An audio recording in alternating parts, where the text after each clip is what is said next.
देखो शिखरे आपणଙ୍କୁ स्वागत। आज मु आपणଙ୍କ ପାଇଁ ନେଇ ଆସିଛି देश विदेशर 30ଟି गुरुत्वपूर्ण खबर। आपणଙ୍କୁ अनुरोध भिडियोटी को संपूर्ण देखिए। भल लगिले यहाकु लाइक और शेयर निश्चय करिवे। नंबर 1 ओडिशा रे कैपिटल रीजन रिंग रोड पई कैबिनेट रे मोहर। ओडिशा रे कैपिटल रीजन रिंग रोड पई कैबिनेट रे मोहर बाजिछि। एई 6 लेन विशिष्ट रिंग रोड खोर्धा रामेश्वर कटक जिलार टांगी पर्यंत हेबो। आज केंद्र कैबिनेट रु एहाको मंजूरी मिलिछि। 110 किलोमीटर दीर्घ एही बाईपास पई 8307 कोटी टंका व्यय हेबो। कटक भुवनेश्वर मध्य भिड़ कमैबारे एही रिंग रोड मुख्य भूमिका नेबो। कोलकाता चेन्नई NH16 मध्य कटक भुवनेश्वर आसुथिबारु दैनंदिन ट्राफिक समस्या बढ़िबारे लागिछि। तेणु एही भिड़ कमैबा पई बाईपास निर्माण हेबो। नंबर 2 जुक्त 2 खाली सीट पई द्वितीय पर्याय आवेदन तारीख घोषणा।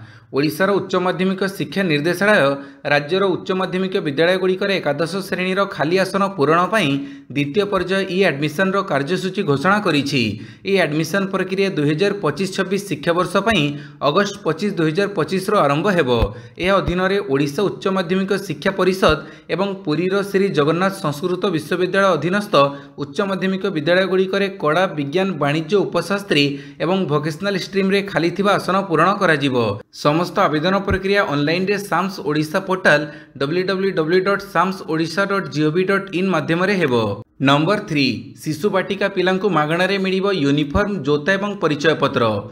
शिशु बाटिका पिलांकु मिलिबो यूनिफॉर्म जोता मोजा T shirt track pant cap एवं परिचय पत्र। 3,10,839 शिशु बाटिका छात्र छात्री को मागणा स्कूल पोशाक जोता एवं अन्य आनुषंगिक सामग्री बंटन पर प्रति छात्र 1,000 टंका पांठि आवश्यक।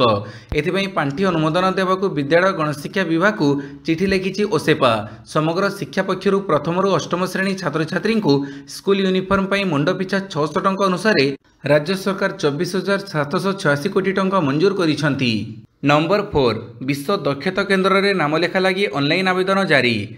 भुवनेश्वर स्थित विश्व दक्षता केन्द्र रे 2025-26 सेप्टेम्बर सेशन रे नामलेखा पई ऑनलाइन आवेदन प्रक्रिया जारी रही। विभिन्न अत्याधुनिक पाठ्यक्रम रे तालीम नेबा लगी आग्रही प्रार्थी माने 2025 सेप्टेम्बर 1 तारिख सुधा आवेदन करने को विश्व दक्षता केन्द्र पक्षर ऑनलाइन दरखास्त आह्वान करा जाउछि। आग्रही प्रार्थी माने विश्व दक्षता केन्द्र वेबसाइट www.worldskillcenter.org माध्यम रे आवेदन करि परिबे। ए विषय अधिक जानिबा पई 1800-266-6002 टोल फ्री नंबर रे जोगाजोग करने को विश्व दक्षता केन्द्र पक्षर अनुरोध करा जाइछि। नंबर 5 जयशंकर वांगवी कथबार्ता सीमारे शांति बजाय रखा गुरुत्व। भारत गस्तर आसथिबा चीन वैदेशिक मंत्री वांग वी सहित द्विपाक्षिक कथबार्ता करिसेंती तांकर भारत प्रतिपक्ष एस जयशंकर। कथबार्ता काଳରେ जयशंकर कहिसेंती जे दुई देश परस्परर स्वार्थ उद्वेग को सम्मान देवा दरकार। यह सहित सीमारे शांति और स्थिरता बजाय रखा गुरुत्व देवा दरकार। जयशंकर कहिसेंती जे सीमारे शांति बजाय रहिले दुई देशर संपर्क रे उन्नति आसी परिबो। आउ एही उन्नति को आगकु नेबाकु हेले परस्पर को सहयोग करिबाकु हेबो। सीमा समस्या को समाधान करिबाकु हेले उभय देश नियमित भावे मिलित आलोचना करिबा दरकार। सीमारु सैन्य प्रत्याहार सहित उत्तेजना ह्रास दिगरे पदक्षेप नेबा दरकार। पाणीपाग सूचना बुधवार एही 11 जिले में प्रबल बर्षिब जारी है येलो वार्निंग। दक्षिण आभ्यंतरीण ओडिशा रे अवपात 24 तारिख जाए वर्षा संभावना रही। तेबे प्रबल वर्षा नहीं आज 11 जिला को येलो वार्निंग जारी कर जिलागुड़िक होउछि बालेश्वर भद्रक जाजपुर केन्द्रापड़ा कटक जगतसिंहपुर पुरी खोर्धा नयगढ़ केन्दुझर मयूरभंज। उत्तर आंध्र प्रदेश और दक्षिण ओडिशा उपकूलस्थ बंगोपसागर रे सृष्टि होइतिबा लघुचाप सोमवार अवपातर रूप नेइछि। यह प्रभाव में राज्य में सारा दिन वर्षा लगी रही। नंबर 6 बंद हेब भुवनेश्वर दुबई विमान सेवा। बंद हेब भुवनेश्वर दुबई विमान सेवा। इंडिगो पक्षर भुवनेश्वर दुबई विमान सेवा को बंद कर दिया। आसंता अक्टोबर 24 तारिख एही रूट रे कंपनी यार सेवा बंद करने नहीं सूचना मिली। एही रूट रे इंडिगो विमान सप्ताह को 3 थर चलाचल करुथिला। तेबे दुबई जावाक चाहूथिबा यात्री माने भाया आबुधाबी देई यात्रा करि परिबे किंबा यात्री माने भुवनेश्वर देशर अन्य शहर को जाई सेठारु दुबई को थिबा सीधा सड़क विमान सेवा हासिल करि परिबे। 2023 मसिया मे मासरु भुवनेश्वर दुबई मध्य रे सीधा सड़क विमान सेवा आरंभ कर जाइथिला। नंबर 7 बी सुदर्शन रेड्डी हेले विरोधी दलर उपराष्ट्रपति प्रार्थी। विरोधी दल नेता इंडिया मेंटर उपराष्ट्रपति प्रार्थी हेले सुप्रीमकोर्टर पूर्वतन विचारपति बी सुदर्शन रेड्डी। इंडिया मेंट बैठक में मंगलवार सुदर्शन को प्रार्थी भाव चयन कर कांग्रेसर वरिष्ठ नेता तथा एआईसीसी सभापति मल्लिकार्जुन खड़गे ए संपर्क में घोषणा करिसेंती। पूर्व शासक एनडीए पक्षर महाराष्ट्र राज्यपाल सीपी राधाकृष्णन को उपराष्ट्रपति प्रार्थी भाव घोषणा कर आसंता सेप्टेम्बर 9 तारिख में उपराष्ट्रपति पदवी पर निर्वाचन अनुष्ठित हेबो। सुदर्शन वर्तमान ओस्मानिया विश्वविद्यालय आईन परामर्शदाता अछंती। यह पूर्व से गुवाहाटी हाईकोर्टर मुख्य विचारपति भाव कार्य करिसेंती। नंबर 8 संबलपुर हेब केंद्रीय कृषि विश्वविद्यालय। संबलपुर प्रतिष्ठा हेब राज्यर द्वितीय कृषि विश्वविद्यालय। कृषि और आनुषंगिक विज्ञान रे विश्वस्तरीय प्रतियोगिता स्नातक और स्नातकोत्तर सृष्टि करिबा, कृषि उत्पादन वृद्धि और लाभदायक कृषि प्रणाली विकसित करिबारे ए विश्वविद्यालय स्थापनार मुख्य उद्देश्य रहिबो। सोमवार लोकसभा भवन में उपमुख्यमंत्री तथा कृषि मंत्री कनक वर्धन सिंहदेव अध्यक्षतार केंद्रीय कृषि विश्वविद्यालय प्रस्ताव संपर्क में विस्तृत आलोचना कर जाइछि। नंबर 9 भद्रक जिलार विभिन्न उन्नयनमूलक योजनार समीक्षा कले राज्यपाल। महामहिम राज्यपाल डॉक्टर हरिबाबू कंभमपति काली दिवा 11 घटिका समय भद्रकर नूतन प्रदक्षिण गृहठारे भद्रक जिलार स्थिति और विभिन्न उन्नयनमूलक योजनार समीक्षा करने लगी पहुंची। आसबार समय प्राय अध घंटा पूर्व राज्यपाल भद्रक जिलार प्रथम गस्तरे नूतन सर्किट हाउस पहुंची पहुंचला उच्चशिक्षा और ओडिया भाषा साहित्य क्रीड़ा मंत्री सूर्यवंशी सूरज और भद्रक विधायक सीतांशु शेखर महापात्र पहुंची। यापर 10:15 जिलार समस्त वरिष्ठ अधिकारी सौजन्यमूलक साक्षात्कार सहित आलोचना करथिले। नंबर 10 2023 वर्ष पई ओडिशा उर्दू एकाडेमी पुरस्कार घोषणा। 2023 वर्ष पई ओडिशा उर्दू एकाडेमी पुरस्कार घोषणा कर जाइछि। भद्रकर जनाब शेख अनवर हुसैन को अमजद नजीमी पुरस्कार 2023 प्रदान कर जाइछि। तांकु 3 लाख टंकार अर्थराशि सह मानपत्र और ट्रॉफी प्रदान कर जाइछि। सेहि भली कटकर जनाब अब्दुल हक बेताबं को डॉक्टर करामत अली करामत पुरस्कार 2023 प्रदान कर जाइछि। तांकु 2 लाख टंकार अर्थराशि सह मानपत्र और ट्रॉफी प्रदान कर जाइछि। श्रीजुक्त रश्मिकांत राही पुरस्कार 2023 कटकर जनाब समीउल हक साकिरं को प्रदान कर जाइछि। तांकु 1 लाख टंकार अर्थराशि सह मानपत्र और ट्रॉफी प्रदान कर जाइछि। नंबर 11 100 जक्ष्मा रोगी को पोष्य भाव ग्रहण करेंगे राज्यपाल। 100 जन जक्ष्मा अर्थात टीबी रोगी को पोष्य भाव ग्रहण करेंगे राज्यपाल डॉक्टर हरिबाबू कंभमपति। सेमाने आरोग्य लाभ करने पर्यंत पोषण मुक्त खाद्य पैकेट बंटन कराजिबो। एनी राजभवन पक्षर आगत प्रस्ताव को राज्य स्वास्थ्य परिवार कल्याण विभाग सम्मति प्रदान करिछि। सूचना अनुसार प्रधानमंत्री टीबी मुक्त भारत अभियान अंतर्गत जक्ष्मा रोगी को पोष्य भाव ग्रहण करने लगी राज्यपाल पक्षर स्वास्थ्य विभाग को प्रस्ताव दि जाइथिला। यार उत्तर में स्वास्थ्य विभाग शासन सचिव अश्वथी एस राज्यपाल शासन सचिव रूपरसन साहू को पत्र लिखि जणाइछन्ति जे जक्ष्मार मूलोत्पाटन दिगरे राज्यपाल आग्रह अत्यंत स्वागत योग्य। एही परिप्रेक्षी में खोर्धा जिलार 100 रोगी को चिकित्सा समय पोषणयुक्त खाद्य पैकेट बंटन करा जाई पारिबो। नंबर 12 दंडनीय अपराध हेब ऑनलाइन बेटिंग। एणिकी ऑनलाइन बेटिंग दंडनीय अपराध भाव परिगणित हेबो। मंगलवार प्रधानमंत्री नरेंद्र मोदी अध्यक्षतार बसिथिबा कैबिनेट बैठक में ए संपर्कित एक बिल को मंजूरी दि जाइछि। एही बिल आगत हेबा परे ऑनलाइन बेटिंग किंबा गेमिंग एप्सर अपव्यवहार पई कठोर आईनगत कार्यानुष्ठान ग्रहण करा जाई पारिबो। एही नूतन बिल रे ऑनलाइन गेम उपरे कटकणा लगैबार व्यवस्था रहिबो। आज संसद में एही बिल आगत करा जाई पारे। सर्वप्रथमे एहाको लोकसभा रे अणाजिबो। गत किछि वर्ष मध्य ऑनलाइन गेम माध्यम बेटिंग एवं ठकेर अनेक मामला आसिबा जोगु सरकार पक्षरु एही बिल अणा जाइछि। नंबर 13 भुवनेश्वर मेट्रो रेल प्रकल्प नहीं केंद्र को जणाई नथिले ओडिशा सरकार। भुवनेश्वर में मेट्रो रेल प्रकल्प निर्माण पर केंद्र सरकार को ओडिशा सरकार जणाई नथिले। राज्यसभा रे सांसद डॉक्टर सस्मित पात्र भुवनेश्वर मेट्रो रेल प्रकल्प बातिल संपर्कित अणतारका प्रश्नर उत्तर में केंद्र सहरांचल व्यापार राष्ट्रमंत्री थोकन साहू कहिसंति जे ओडिशा सरकार मेट्रो प्रकल्प निर्माण लगी केंद्र ठारू आर्थिक अनुदान पाई मध्य चाहि नथिले। नंबर 14 रूसिया रे पहुंचिले जयशंकर हेबा बड़ आलोचना। भारतीय वैदेशिक मंत्री एस जयशंकर भारत रूसिया मध्य द्विपाक्षिक संपर्क को मजबूत करने मंगलवार ठारू 3 दिनिया मस्को गस्त आरंभ करिसेंति। एही गस्त अवसर में जयशंकर बुधवार अगस्ट 20 अनुष्ठित हेबाकु थिबा 26तम भारत रूसिया आंतर सरकारी कमिशन रे सह अध्यक्षता करिवे, जहाँ वाणिज्य अर्थनीति वैज्ञानिक प्राद्योगिक और सांस्कृतिक सहयोग उपर केन्द्रित। एही साक्षात्कार अमेरिका राष्ट्रपति डोनाल्ड ट्रंप भारत रूसिया तैल वाणिज्य को नहीं टिप्पणी और भारतीय रप्तानी 50% शुल्क आरोप परिप्रेक्षी रे हेउछि। नंबर 15 बिहार रे राहुल भोट अधिकार यात्रा आरंभ। राहुल गांधी और तेजस्वी यादव नेतृत्व में भोटर अधिकार यात्रा आज आरंभ होईछि। सासारामरू आरंभ होइतिबा एही यात्रा सेप्टेम्बर 1 रे पाटना रे शेष हेबो। एही यात्रा 31 तारिख दिन गोटे दिन विरति सहित 16 दिन मध्य 23 रु 30 जिला परिक्रमा करिवो। एही यात्रा लक्ष्य होछि भोटर तालिका रे अभियोग होइतिबा अनियमितता, एसआईआर संशोधन प्रक्रिया एवं भोट चोरी विरोध में जनसचेतनता प्रसार करिबा। गणतंत्र, संविधान एवं गोटे व्यक्ति गोटे भोट नीति को रक्षा करिबा पई एही यात्रा एक जन आंदोलन भाव में आरंभ होईछि। एही यात्रा समय राहुल गांधी एवं तेजस्वी यादव 1300 किलोमीटर यात्रा करिवे एवं विभिन्न साधारण सभा को संबोधित करिवे। नंबर 16 नीट पीजी 2025 परीक्षाफल प्रकाशित। National Board of Examination in Medical Science काली August 19 National Eligibility cum Entrance Test Post Graduate 2025 फलाफल घोषणा करिछि। परीक्षा देइथिबा प्रार्थी माने एबे ऑफिशियल वेबसाइट natiboard.edu.in को जाई सेमानक फलाफल जांच एवं डाउनलोड करि परिबे।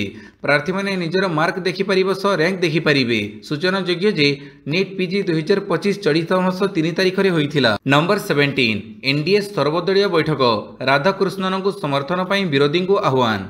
उपराष्ट्रपति निर्वाचन पर राजनैतिक वातावरण सरगरम हो जाइछि।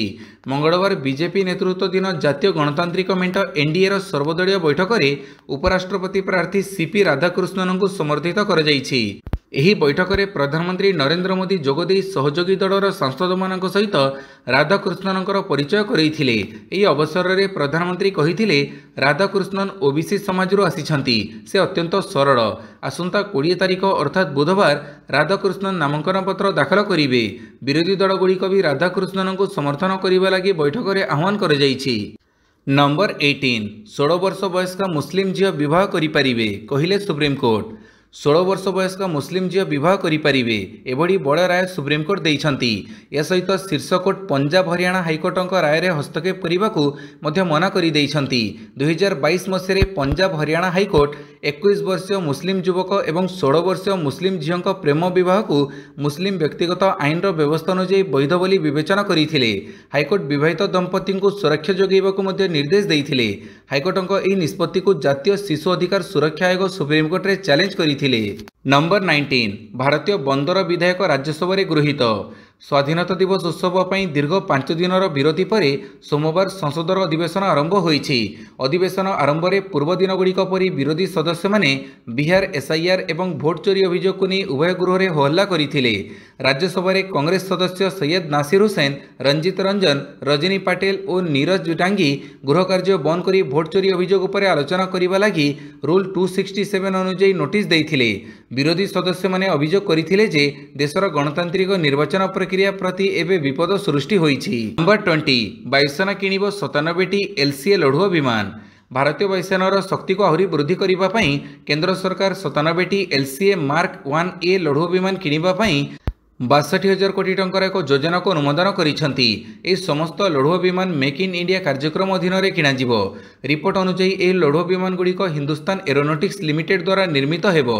एलसीए मार्क 1A लढुआ विमान पई यह द्वितीय ऑर्डर हेबो। केंद्र सरकार किछि वर्ष पूर्व प्राय 48,000 कोटी टंका मूल्यर 83टी लढुआ विमान पई ऑर्डर दे सारिछंती। एही नूतन विमान गुड़िक मिग 21 रो स्थान नेबो। मिग 21 पुराना हो जाइछि एवं वायुसेना पर्यायक्रमे सेगुड़िकु सेवारू बाहर करुछि। नंबर 21 गाजा रे युद्ध बंद हेबो। हमास अस्त्रविरति चुक्तिनामा पई राजी। युद्ध जोगु गाजार एक बड़ मानविक संकट सृष्टि होईछि। गत 22 मास धरी गाजार चलिथिबा भयंकर युद्धर अंत घटिबाकू जाउछि। पालेस्टाइन गोष्ठी हमास गाजार युद्धविरति पई नूतन प्रस्ताव को ग्रहण करिछि। एही प्रस्ताव मध्यस्थता देश मिस्र एवं कतर द्वारा हमास को प्रदान करा जाइछि।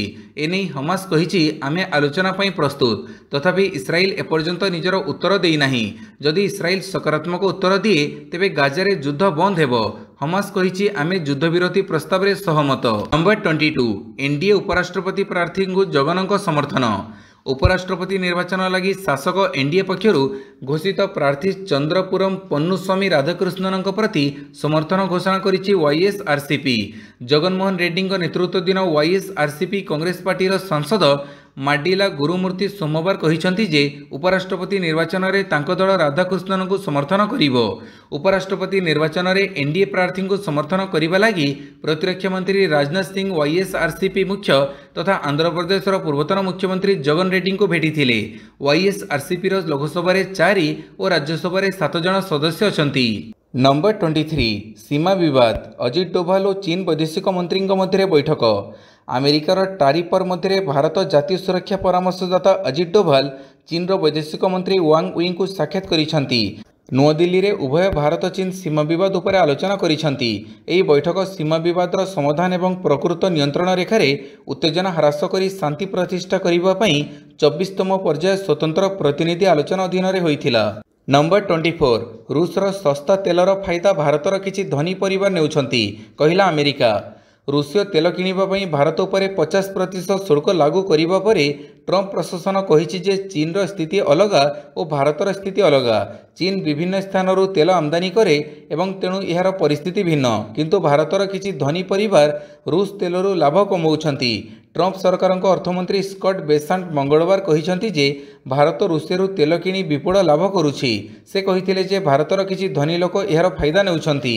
ନମ୍ବର 25 ପରଲୋକରେ ବହୁ ଚର୍ଚ୍ଚିତ ଫିଲ୍ମ 3 ଇଡିୟଟ୍ସର ପ୍ରଫେସର ଅଚ୍ୟୁତ ପୋଦ୍ଦାର। ପରଲୋକରେ ବହୁ ଚର୍ଚ୍ଚିତ ଫିଲ୍ମ 3 ଇଡିୟଟ୍ସର ପ୍ରଫେସର ଅଚ୍ୟୁତ ପୋଦ୍ଦାର ମୃତ୍ୟୁବେଳକୁ ତାଙ୍କୁ 91 ବର୍ଷ ବୟସ ହୋଇଥିଲା। 2009ରେ ରିଲିଜ୍ ହୋଇଥିଲା ଫିଲ୍ମ 3 ଇଡିୟଟ୍ସ।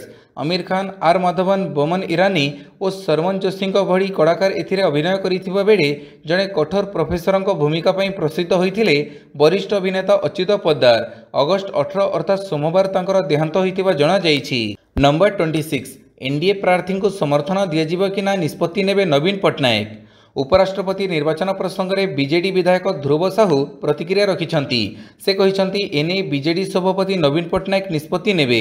ବିଜେଡି ଏନ୍ଡିଏ ସମର୍ଥିତ ପ୍ରାର୍ଥୀଙ୍କୁ ସମର୍ଥନ ଜଣାଇବ କି ନାହିଁ ସେ ନିଷ୍ପତ୍ତି ଦଳୀୟ ସୁପ୍ରିମୋ ନେବେ। ଦଳର ସଭାପତି ଯାହା ନିଷ୍ପତ୍ତି ନେବେ ତାହା ଫାଇନାଲ। ନମ୍ବର 27 ପଞ୍ଚଲିଙ୍ଗେଶ୍ୱର ପୀଠରେ 4 ରୁ 5 ଫୁଟ ଉଚ୍ଚର ପାଣି ପ୍ରବାହିତ, ସ୍ପର୍ଶ ଦର୍ଶନ ବନ୍ଦ। ଉତ୍ତର ଓଡ଼ିଶାରେ ପ୍ରବଳ ବର୍ଷା ହୋଇଛି। ବର୍ଷା ଯୋଗୁଁ ଅନେକ ସ୍ଥାନରେ ଜନଜୀବନ ଅସ୍ତବ୍ୟସ୍ତ ହୋଇପଡ଼ିଛି। କେବଳ ମନୁଷ୍ୟ କି ପଶୁପକ୍ଷୀ ନୁହନ୍ତି ବରଂ ପ୍ରସିଦ୍ଧ ବାବା ପଞ୍ଚଲିଙ୍ଗେଶ୍ୱରଙ୍କ ଶୈବପୀଠ ମଧ୍ୟ ପ୍ରଭାବିତ ହୋଇଛି। ଲଗାଣ ବର୍ଷାର ପ୍ରଭାବରେ ଦେବଗିରି ପାହାଡ଼ରୁ ଝରି ଆସୁଥିବା ଝରଣାର ସ୍ରୋତ ପ୍ରଖର ହୋଇଛି, ଯାହାଫଳରେ ପଥର ଖୋଲରେ ଥିବା 5ଟି ଲିଙ୍ଗ ଉପରେ ପ୍ରାୟ 4 ରୁ 5 ଫୁଟ ଉଚ୍ଚର ପାଣି ପ୍ରବାହିତ ହୋଇଛି। 5 ଫୁଟରୁ ଉର୍ଦ୍ଧ୍ୱ ପାଣି ଚାଲିଥିବା ବେଳେ ବାବାଙ୍କ ଲିଙ୍ଗ ସ୍ପର୍ଶକୁ ଅନିର୍ଦ୍ଦିଷ୍ଟ କାଳ ପର୍ଯ୍ୟନ୍ତ ବନ୍ଦ ରଖାଯାଇଛି। ପାଣି କମିଲେ ପର୍ଯ୍ୟଟକଙ୍କୁ ପୁଣି ଥରେ ସ୍ପର୍ଶ ଦର୍ଶନ କରାଯିବ ବୋଲି ପଞ୍ଚଲିଙ୍ଗେଶ୍ୱର ଟ୍ରଷ୍ଟି ତଥା ନୀଳଗିରି ଉପଜିଲ୍ଲାପାଳ ମଧୁସ୍ମିତା ସାମନ୍ତରାୟ କହିଛନ୍ତି। ନମ୍ବର 28 ମିସ୍ ୟୁନିଭର୍ସ ଇଣ୍ଡିଆ 2025 ମୁକୁଟ ପିନ୍ଧିଲେ ମନିକା ବିଶ୍ୱକର୍ମା। କୁହାଯାଏ ଯେ ଯଦି ସ୍ୱପ୍ନ ବଡ଼ ହୁଏ ଏବଂ ଜିତିବାର ଉତ୍ସାହ ଅକ୍ଷୁର୍ଣ୍ଣ ରୁହେ ତେବେ ମନରେ ଯାହା ସ୍ଥିର ହୁଏ ତାହା ପୂରଣ ହୋଇପାରେ। 22 ବର୍ଷୀୟ ମନମୋହିନୀ ତାହା କରି ଦେଖାଇଛନ୍ତି। ରାଜସ୍ଥାନର ଜୟପୁରରେ ମିସ୍ ୟୁନିଭର୍ସ ଇଣ୍ଡିଆ 2025 ଆୟୋଜନ କରାଯାଇଥିଲା, ଯେଉଁଥିରେ ମନିକା ବିଶ୍ୱକର୍ମା ଜିତିବା ସହ ସୌନ୍ଦର୍ଯ୍ୟ ପ୍ରତିଯୋଗିତାରେ ସମସ୍ତଙ୍କୁ ପଛରେ ପକାଇ ବିଜୟ ମୁକୁଟ ପିନ୍ଧିଥିଲେ। ନମ୍ବର 29 ମହିଳା ଦିନିକିଆ ବିଶ୍ୱକପ୍ 2025 ପାଇଁ ଭାରତୀୟ ଦଳ ଘୋଷଣା। ଭାରତୀୟ କ୍ରିକେଟ ନିୟନ୍ତ୍ରଣ ବୋର୍ଡ ମହିଳା ଦିନିକିଆ ବିଶ୍ୱକପ୍ 2025 ପାଇଁ 15 ଜଣିଆ ଦଳ ଘୋଷଣା କରିଛି। ହରମନପ୍ରୀତ କୌର ପ୍ରଥମ ଥର ପାଇଁ 50 ଓଭର ବିଶ୍ୱକପ୍ରେ ଭାରତୀୟ ଦଳର ନେତୃତ୍ୱ ନେବେ। ଷ୍ଟାର ଓପନର ସ୍ମୃତି ମନ୍ଦାନାଙ୍କୁ ଉପଅଧିନାୟକ ଦାୟିତ୍ୱ ଦିଆଯାଇଛି। ଭାରତ ସେପ୍ଟେମ୍ବର 30ରେ ଶ୍ରୀଲଙ୍କା ବିପକ୍ଷରେ ନିଜର ଅଭିଯାନ ଆରମ୍ଭ କରିବ। ନମ୍ବର 30 ଏସିଆ କପ୍ ପାଇଁ ଭାରତୀୟ ଦଳ ଘୋଷଣା। ଏସିଆ କପ୍ ପାଇଁ ଭାରତୀୟ ଦଳ ଘୋଷଣା ହୋଇଛି। ସୂର୍ଯ୍ୟକୁମାର ଯାଦବଙ୍କ ଅଧିନାୟକତ୍ୱରେ ଭାରତ ମ୍ୟାଚ୍ ଖେଳିବ। ଟେଷ୍ଟ ଅଧିନାୟକ ଶୁଭମନ ଗିଲଙ୍କୁ ଉପଅଧିନାୟକ ଦାୟିତ୍ୱ ଦିଆଯାଇଛି। ଅଭିଷେକ ଶର୍ମା, ତିଲକ ବର୍ମା, ଶିବମ ଦୁବେ, ଅକ୍ଷର ପଟେଲ, ଜିତେନ୍ଦ୍ର ଶର୍ମା, ଜସପ୍ରୀତ ବୁମରା, ଶୁଭମନ ଗିଲ, ହାର୍ଦ୍ଦିକ ପାଣ୍ଡ୍ୟା ଏବଂ ଅର୍ଶଦୀପ ସିଂ, ରିଙ୍କୁ ସିଂ, ବରୁଣ ଚକ୍ରବର୍ତ୍ତୀ, ସଞ୍ଜୁ ସାମସଙ୍ଗ, ହର୍ଷିତ ରାଣା ପ୍ରମୁଖ ଦଳରେ ସାମିଲ ହୋଇଛନ୍ତି। ଭିଡ଼ିଓଟିକୁ ସମ୍ପୂର୍ଣ୍ଣ ଦେଖିଥିବାରୁ ବହୁତ ବହୁତ ଧନ୍ୟବାଦ।